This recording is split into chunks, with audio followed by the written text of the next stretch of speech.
Hi friends, నేను walking కోసం పార్క్కి వచ్చాను. ఒక 2 రోజుల నుండి నేను ఒక వీడియో చేయాలనుకుంటున్నాను. ఎందుకో మొదట వద్దులే అనుకున్నాను, బట్ ఇప్పుడు చేయాలనిపిస్తుంది. ఆ వార్త, ఆ వీడియో ఏంటంటే,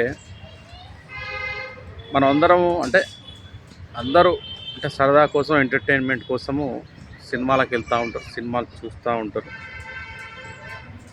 ఆ విషయం మనం పక్కన పెడితే, ఇది సినిమాకు సంబంధించిన న్యూస్. ఇటీవల ఆగస్టు 29వ తారీఖున త్రిబాణధారి బార్బరిక్ అనే ఒక చిత్రం, తెలుగు చిత్రమే, అది విడుదలైంది. టైటిల్ కొంత డిఫరెంట్గా ఉంది. ఆ సినిమా చూడడానికి థియేటర్లకు జనాలు సరిగా రాలేదని, మొత్తం 180 థియేటర్లలో ఈ సినిమా రిలీజ్ అయితే ఒక్కొక్క థియేటర్లో 5 మంది, 10 మంది, 20 మంది అట్లా సినిమా చూడడానికి వచ్చారట.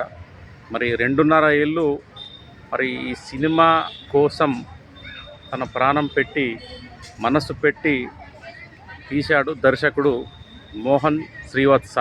ఈ దర్శకుని పేరు మోహన్ శ్రీవత్స. మరి ఎందుకో ఆయన కొంత అసహనానికి గురయ్యాడు. చాలా ఆవేదన, బాధ వ్యక్తం చేస్తూ మరి సినిమా రిలీజ్ అయిన మొదటి రోజు తన ఎక్స్పీరియన్స్ను పంచుకుంటూ, బాధపడుతూ, ఏడుస్తూ తన చెంపపై కొట్టుకున్నాడు. అతని ఇంటెన్షన్, అతని బాధ చూస్తుంటే నిజంగా నాకైతే చాలా బాధ అనిపించింది.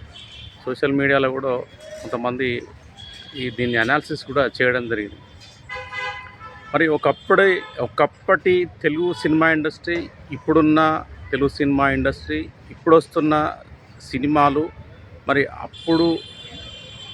ఆ రోజుల్లో వచ్చిన సినిమాలు, మరి ఇప్పుడున్న హీరోల సినిమా టేస్టు, దర్శకులు ఏదైతే కథలు తెరకెక్కిస్తున్నారో వారి టేస్టు, ప్రొడ్యూసర్ల టేస్టు నిజంగా పూర్తిగా మారిపోయింది.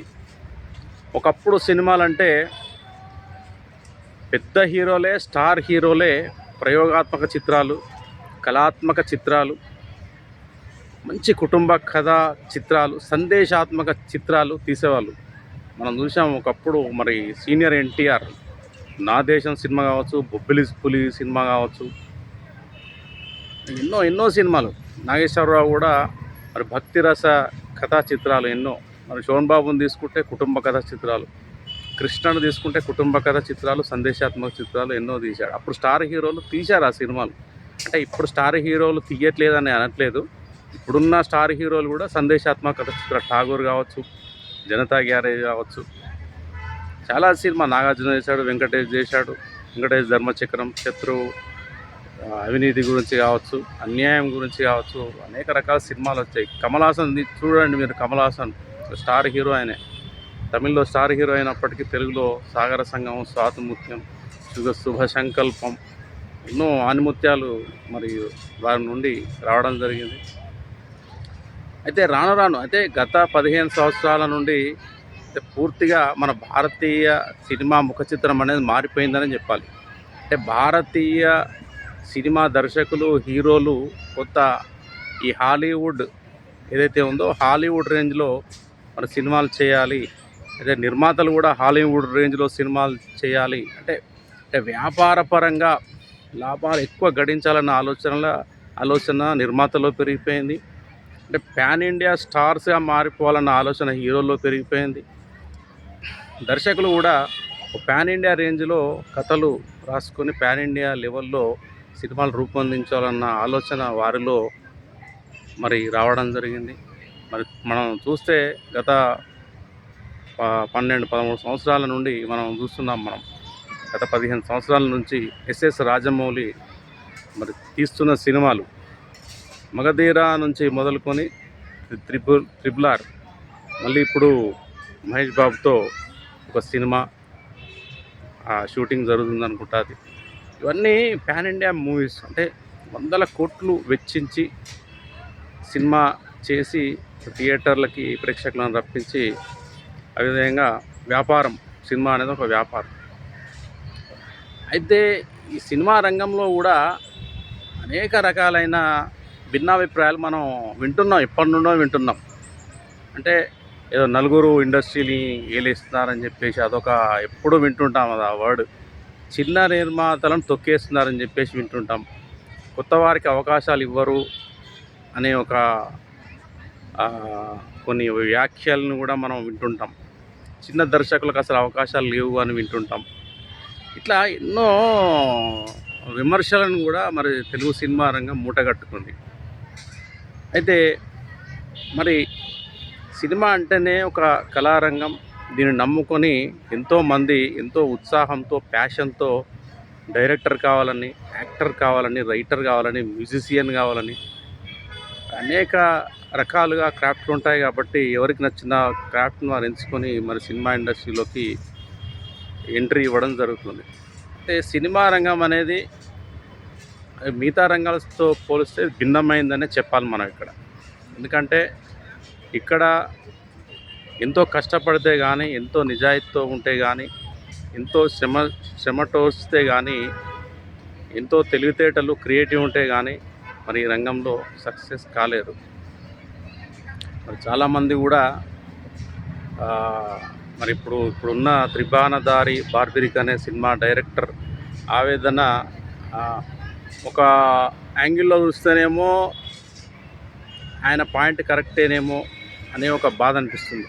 ఇంకొక యాంగిల్ చూస్తేనేమో నిజంగా మరి సినిమా తీస్తే మరి జనాలంతా మరి ఆయన సినిమాకు పరిగెత్తుకుంటూ వెళ్ళి సినిమా చూడాలా, సినిమా చూడకపోతే మరి ఈ విధంగా ఇతను బిహేవ్ చేయడం ఏంటి. ఎందుకంటే స్టార్ హీరోలు నటించిన సినిమాలే ఈ మధ్యకాలంలో బోల్తా కొట్టాయి. బాక్సాఫీస్ దగ్గర అసలు అట్టర్ ఫ్లాప్ అయ్యాయి సినిమాలు. వార్ 2 కావచ్చు,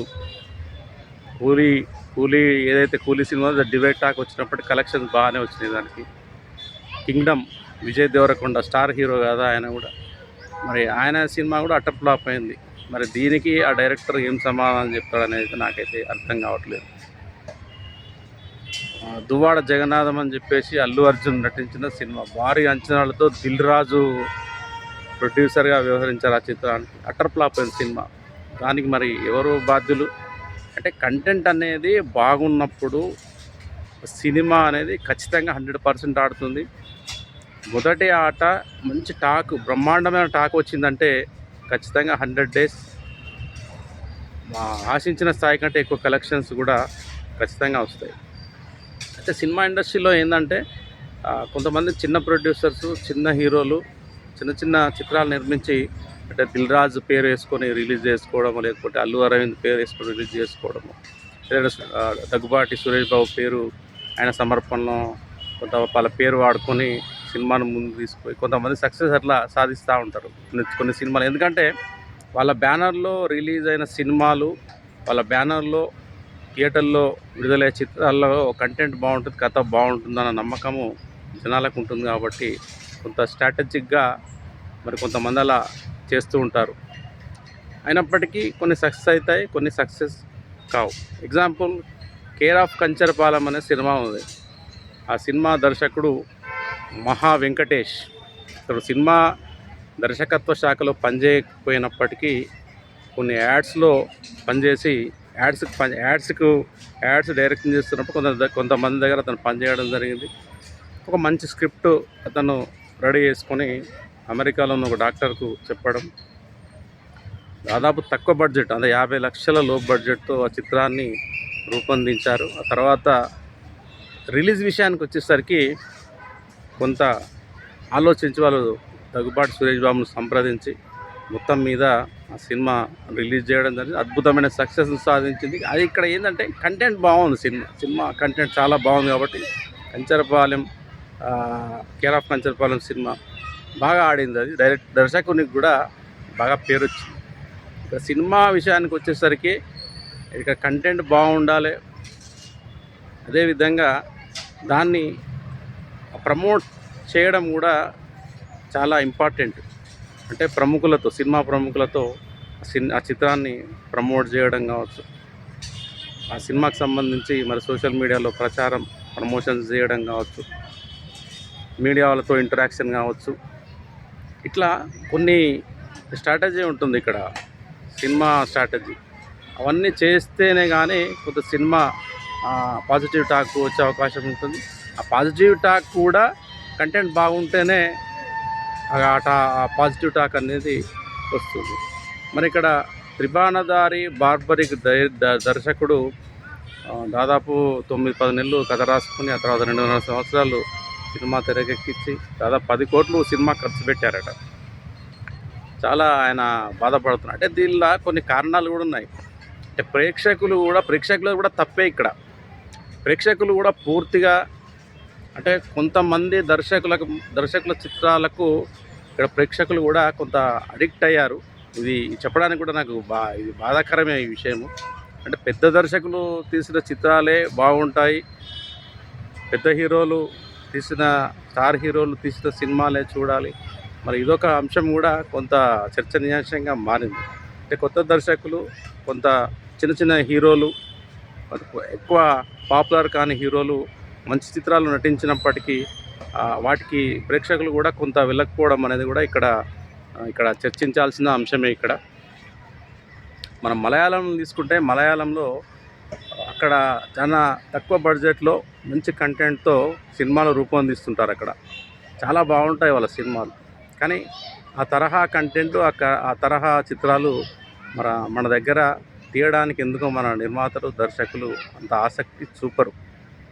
మరి ఏది ఏమైనప్పటికీ మరి సినిమా రంగంలో మరి దర్శకుడు కావచ్చు, హీరో కావచ్చు, సక్సెస్ కావచ్చు కాకపోవచ్చు, ఏదైతే మరి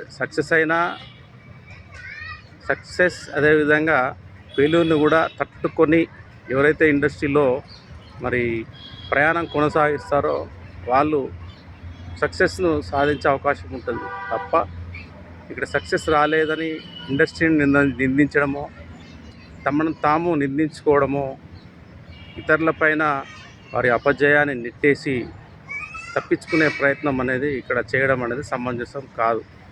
ఎందుకంటే ఒక్కొక్కసారి సినిమాను సరిగా ప్రమోట్ చేయకపోవడం, ప్రజెంట్ చేయకపోవడం, సరైన వ్యక్తులను ప్రమోషన్స్కి వాడకపోవడము, లేదంటే సినిమా టైటిల్ విషయం కావచ్చు, ఆర్టిస్టుల ఎంపిక కావచ్చు, సంగీత దర్శకుడి ఎంపిక కావచ్చు, కథ ఎంపిక కావచ్చు, ఇవన్నీ సక్రమంగా లేని సందర్భంలో కూడా మరి సినిమాలు ఫ్లాప్ అయ్యే అవకాశం కూడా ఉంటుంది. కాబట్టి మరి సినిమా ఇండస్ట్రీ అనేది ఇక్కడ అంటే సినిమా ఇండస్ట్రీ అనేది ఇది మనం ఎప్పటి నుంచో మనం చూస్తున్నాం. కాబట్టి ఇక్కడ ఏం సక్సెస్ అనేది, ఫెయిల్యూర్ అనేది ఇక్కడ కంటెంట్ను, కథను, ఆ తర్వాత సినిమా స్క్రీన్ ప్లే వీటి మీద డిపెండ్ అయి ఉంటుంది. కాబట్టి ఇక్కడ ఎవరిని కూడా ఇక్కడ నిందించే ఆస్కారం కూడా ఉండదు. కాకపోతే సినిమా ఇండస్ట్రీలో కూడా రాజకీయాలు ఉండవా అంటే ఉంటాయి. ఎన్ని రాజకీయాలు ఉన్నా మరి ఇలాంటి వ్యక్తులు ఉన్నా కూడా మరి కంటెంట్ నుండి, టాలెంట్ ఉంటే మాత్రం ఖచ్చితంగా ఆదరిస్తారన్న నమ్మకం అయితే నాకు ఉంది. ఎందుకంటే జబర్దస్త్లో మరి నటించే ఒక జూనియర్ ఆర్టిస్టు, ఒక చిన్న ఆర్టిస్ట్గా ఉన్న బలగం వేణు, మిల్దండ వేణు మరి బలగం సినిమాతో మరి ఒక దర్శకుడిగా మారాడు. ఆ చిత్రం చాలా బాగుంది. దిల్ రాజు సమర్పణలో మరి దిల్ రాజు ప్రొడ్యూసర్గా సినిమా తెరకెక్కించడం జరిగింది. మంచి కలెక్షన్స్తో, కంటెంట్ కూడా చాలా బాగుండడంతో మరి దానికి ప్రజలు ఎట్లా బ్రహ్మరథం పట్టారో మనందరికీ తెలుసు. కంటెంట్ ఉంటే కనుక తప్పకుండా సినిమా చూస్తారనేది నా యొక్క అభిప్రాయం. కాకపోతే ప్రయోగాత్మక చిత్రాలు, కొత్త తరహా చిత్రాలు, కొత్త దర్శకులు, కొత్త ఆర్టిస్టులను ప్రేక్షకులు కూడా కొంత ఆదరిస్తే వారు కూడా మరింత రెట్టింపు ఉత్సాహంతో ముందుకెళ్తారని చెప్పేసి కూడా కొంత వాదన అయితే వినిపిస్తుంది.